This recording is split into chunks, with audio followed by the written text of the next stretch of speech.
Hello, my name is Drew. You are you, and thank you for doing that. That's all you need to do. I'm gonna sit here and do all the rest, which happens to be talking about fountain pens. To you, or at you, I guess is a little bit more true. And I've got a few fun ones, so let's get started. And let's get started with something I don't actually have to show you. Just a FYI, the Kaweco Piston Sport, which I talked about last time, they came out with some replaceable nib units. So for just $17, you can get a different nib unit to put on there. I'll show you a picture. It's a nib, but it is a different housing unit than the other Kaweco Sport. So you can't use those, you gotta use this one. So if you have the Piston Sport, you need this particular nib to swap onto it. We've got a bunch of different sizes. We've got extra fine, medium broad, and double broad, or BB, big broad, beefy broad, whatever. Bangarang broad, whatever you want to call the BB nib, it's extra B for you. And as far as an actual pen goes, let's talk about something real. TWSBI Eco. This is a fun one. A new TWSBI Eco, which is probably their most popular pen these days, and this one is in Caffe. Not only is it a new color, which is very, very cafe-y, coffee-ish, don't use alcohol with this. Don't drink and write at the same time. No, it's actual literal alcohol, don't use that. We've got a nice light coffee color here on this TWSBI Eco, but the real kicker is the bronze trim. We've seen this on a couple other TWSBIs, and it does seem to be something that everybody is responding well to, and TWSBI also seems to be interested in sending more of these our way. So you've got a bronze trim ring here on the base of the piston knob, another one here on the center band of the cap. The clip itself is also bronze, which matches up really nicely to the Caffe color here. And then finally, you've got a nice bronze nib to kind of round things out. The TWSBI Eco is really cool in that you get a completely translucent grip section. You can see all of the inner workings, and it's kind of magical because you see that this part of the feed is just always totally saturated with ink, and somehow it just doesn't come out of here because of just how precision engineered, I'll say that, fountain pens are. And that's all of them. Fountain pens are just miraculous that they even work. So it's really neat to see all of the inner workings, and you certainly get that with the TWSBI Eco. You get a ton of capacity with the built-in internal piston reservoir, and then a steel nib that writes reliably. You can post it. It's got a nice O-ring there on the back to secure your cap onto the back. It's very comfortable, lightweight, and you get to see all your cool ink sloshing around. This pen is a great excuse to get a nice light brown ink. I know that light brown ink is maybe not what gets most people excited, but I'm telling you, light brown inks are great shaders. Honestly, Robert Oster Caffe Crema, not like a one-to-one match for this color, but Caffe Crema, this is Caffe, come on, like there are options. Get a coffee pen, have some coffee vibes. I think that's exciting. It's exciting to me anyway. So anyway, nice pen, very cool color combos. And this one is going to be, was it $50? Yeah, $49.99 for this TWSBI Eco in Caffe with bronze trim. All right, moving on.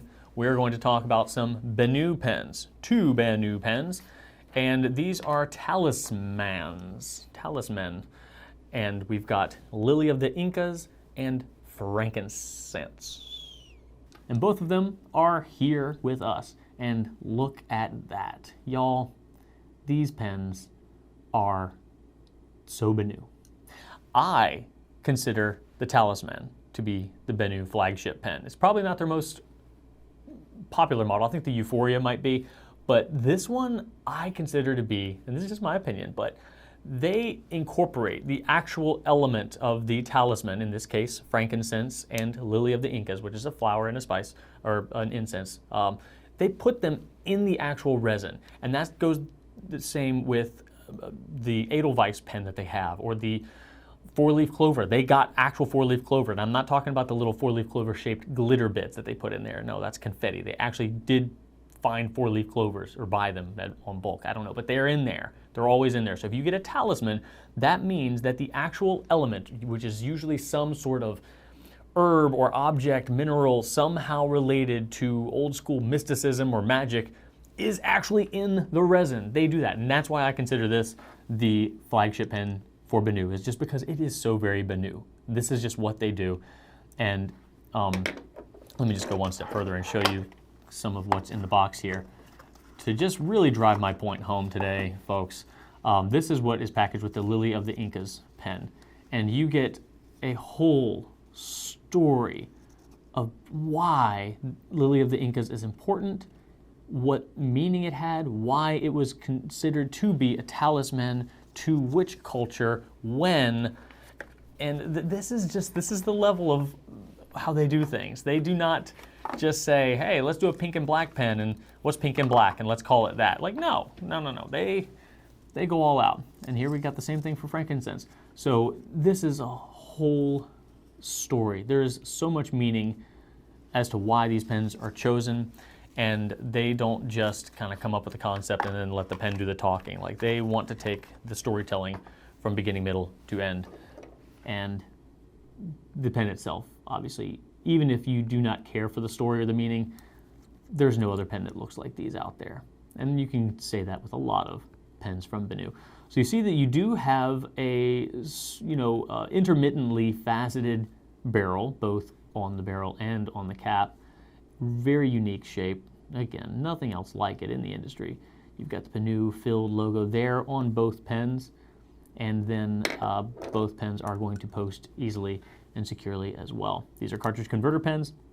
And speaking of cartridge, another interesting thing about BENU is that they're the only pens that I can think of, that we sell anyway, that come packaged with a large standard international cartridge.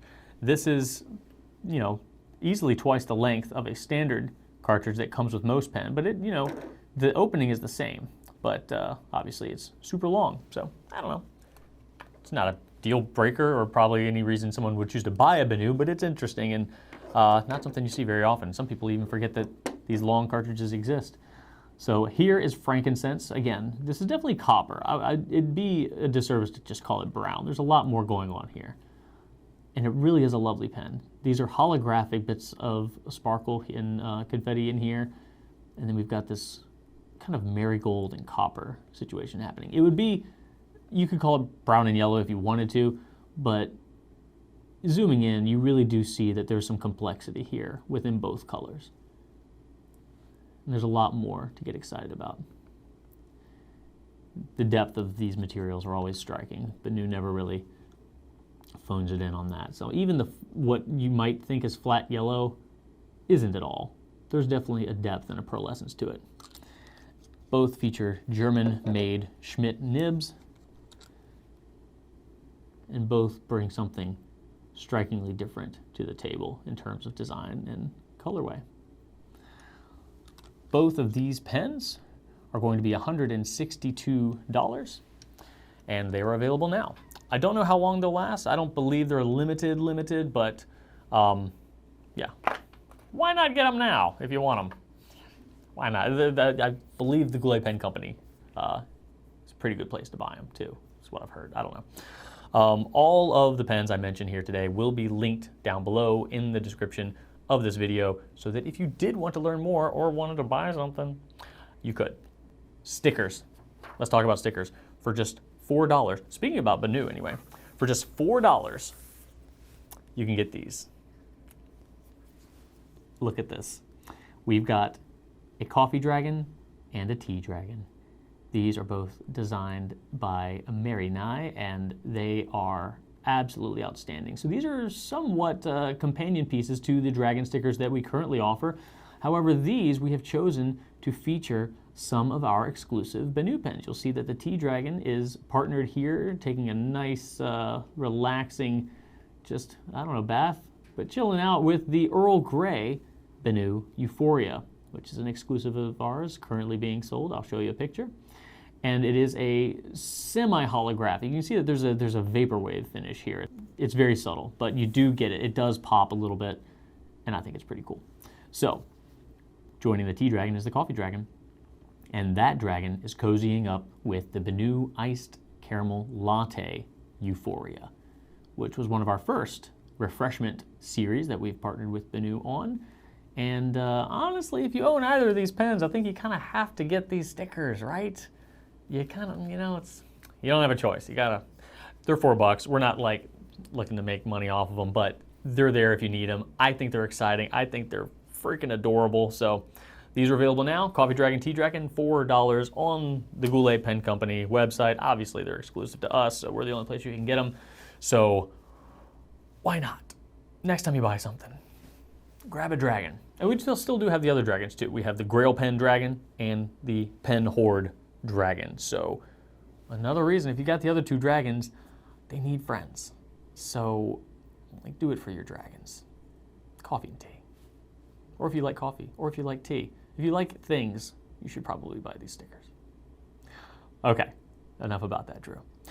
Waldmann, German brand, and not a brand we often talk about.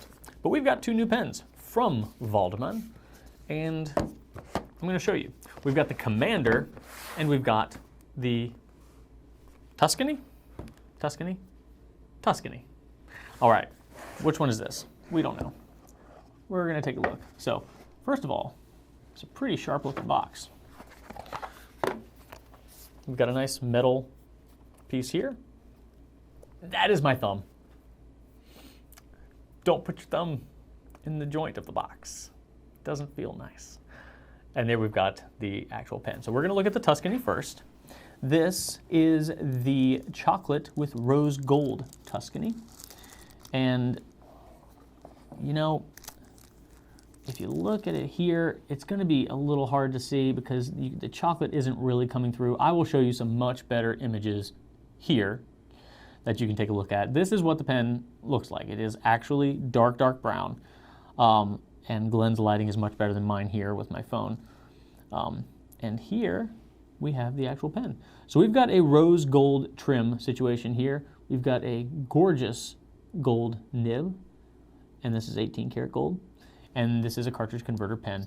One of my favorite things about the Tuscany here is that a lot of the Waldmann pens appear weighty or heavy, and they are all metal from what I've seen. This pen is not offensively heavy. The cap being posted does give it a little back weight, but without it, this weight is not unlike most pens that I've used. So it is not unruly in terms of weight or balance, and I appreciate that. And the nib's not gigantic either, but it is well balanced. The nib does not look out of place. It's perfectly balanced, and I think that this pen really does have a nice just balance overall in design and where the trim pieces are located. So you'll see a little bit of design and pattern on the cap here, and you have a spring-loaded clip as well. Simple cap, simple barrel, but a beautiful, beautiful piece. And this Waldmann, the Tuscany in chocolate with rose gold, is going to retail for $440. These are made in Germany, completely in-house, including the nib. And that's rare. So joining the Tuscany is the Commander 23. And this one, both are very glossy, so you probably will have noticed that I probably left some fingerprints on that, which I will clean up. The Tuscany is larger. Sorry, the Commander is larger. And this one features a very dark blue cap and both you've got guilloche lines in the cap and the barrel, but in a different style and a different concentration of lines. So this one is going to be $544 and is significantly larger. This one, I will say, is a weighty pen. So if you do like larger pens, or if you're looking for a gift that is very substantial and you can see it and feel it, this is a great option for you. Again, we're looking at another 18 karat gold nib made in Germany, and it's a two-tone nib. I'm not going to show you this a ton because Glenn took a fantastic nib picture that I will show you right now. Look at that. That's a gorgeous photo. It's a gorgeous nib. I love it. I love that picture. And then here's the cap. You can definitely catch a bit of blue. Again, sorry that this is not representing it super well, but again, that's why we have pictures. The Commander, the heavier, more expensive version for sure. I can't imagine that this wouldn't be massively backweighted. Yes, this is absolutely massively backweighted. Like, no. That's fine. That's fine. This is just, that's too much. For me. But this is a gorgeous pen. And two-tone nibs with both rhodium and yellow gold, are more uncommon than they used to be, I think. So whenever I see a two-tone nib, I get a little excited. So if you are in the market for something that just has that really substantial, prestigious look and feel, the Waldmann line in its entirety, not just these two pens, are something to consider because they do get overlooked a bit. Waldmann, Tuscany, Commander, both available now. We'll have another one coming out in the following week, so keep an eye on Waldmann. You might find some cool stuff on there, and if it's not on your radar, put it on there. Why not? And we got two more. We're going to talk about Diplomat here. They've come out with a new Aero, A-E-R-O, not that one. The Diplomat Aero, once again, with a metal sleeve. I always talk about that, I know. This is the Oxyd. And this, unlike most Diplomat Aeros, is not an aluminum pen. This is brass. So, as you can see, we've got an actual brass color, like an antiqued brass outer color, and then a black inner color that fills these flutes that go all the way from the bottom of the barrel to the top of the cap. And this is achieved by having the whole thing plated in black over top of this brass and then polished out so that only the recessed bits retain their kind of top coat. And you've got the standard grip that you'll find on other Diplomats, which is a nice kind of, not rough, but also definitely not slick metal. And then a German steel nib. So that is made by Jovo in Germany, but specially for Diplomat. Being a brass pen, this does have a much more noticeable heft than the aluminum Aeros. And they have recently added, I mentioned this a couple episodes ago, they have recently added an O-ring right there at the base of the threads connected to the grip section so that you have a nice firm purchase right there that provides some extra resistance and security to the barrel being threaded onto the grip. It is a weighty pen, make no mistake, it's a heavy pen. Posted, it does have a surprisingly deep post, so it's not super unruly in terms of balance, but it does make it very heavy. It already is very heavy. So if you like heavy pens, this one, it might be a home run for you. And I really do love the actual design because to me, this antiqued color lends itself really well to the overall design aesthetic of the Aero. So this one is a little bit more expensive than your standard aluminum Aeros, as probably expected, at $236. And but you really are getting a lot. Like I told you, this finish is takes a little bit extra work. So I think it looks neat. Maybe you do, maybe you don't. Either way, we are done with the Aero, and we're going to move on to a Visconti. And this is not just any Visconti. This is an Il Magnifico. And Il Magnifico, the person, Lorenzo de' Medici, a very, very prolific leader from the Italian Renaissance, de facto kind of head honcho of Florence at the time, is a big deal. And Visconti likes to celebrate Lorenzo with this model. And this is a marble fountain pen. This is the 7th Il Magnifico that has been available through Visconti. And we've got a beautiful clip backfilled in like a pearlescent fill. It is a spring-loaded clip there. And then you've got the Florentine lilies adorning the faceted cap, the Visconti logo there up top. And of course it will have the hook-safe lock system securing the cap to the grip section. An 18 karat gold nib, also made in Italy by Visconti. is there, and the operation of the pen is used with Visconti's power filler. So the piston knob, which is right here, again with the Florentine lilies there, gets removed, submerge the ink, submerge the nib down into the ink, one press, and you've got some ink in there. Two presses, and there's even more in there, so you want to do that a couple times. There is a magnificent level of fit and finish on this pen, and you do see that all the facets line up nicely. This is also a heavy pen. I think we have a theme today, and it's made of stone, so it is probably just as heavy as you think it is. This pen is going to be selling for $2,076. The marble specifically is known as a Calicata Macchia Oro marble, and that is a type of Carrara marble with gold veins quarried in the Apuan Alps in Italy. So, all Italian made from head to toe. So these are numbered, I think 188. Yes, 188 pens were made. That is the Il Magnifico, number 7 anyway. And all of these are really something special to look at. If you didn't get a good look at the box, there you go. This is actual glass with a beautiful steel rim colored in the matching hardware of the pen. So yeah, it's really something.